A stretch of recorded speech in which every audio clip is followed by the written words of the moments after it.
அங்க விட்டுட்டு அவ்வளவு தூரம் நாங்க வரோம். ஒவ்வொரு இடத்துல விட்டுட்டு நடந்து இவ்வளவு தூரம் வந்திருக்கோம். அங்கிட்டு போனாலும் பார்க்கிங் கிடையாது. பீச்ல போய் பார்க் பண்ண சொல்றாங்க. அங்க யூட்டர்ன் பண்றதுக்கு நம்ம இப்படியே வந்தோம். இப்படி வந்தாலும் இங்கேயும் பிளாக் பண்ணிட்டாங்க. அடுத்த பார்க்கிங் இவ்வளவு பிளேஸ் இருக்கு. கரூர்னா நீங்க சின்ன பிளேஸ் கொடுத்தீங்க, அங்கேயே அராஜகம் பண்ணீங்க.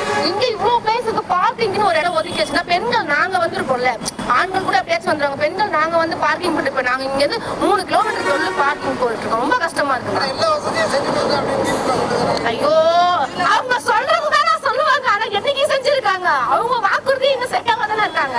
அவங்க ஓட்டு வாக்குறுதி எலெக்ஷனுக்கு வரதுக்கு முன்னாடியே நாங்க இதை செய்வோம் அதை செய்வோம்னு சொன்னாங்க. விடியாத ஆட்சி சொல்ல ஒண்ணுமே இல்லையே.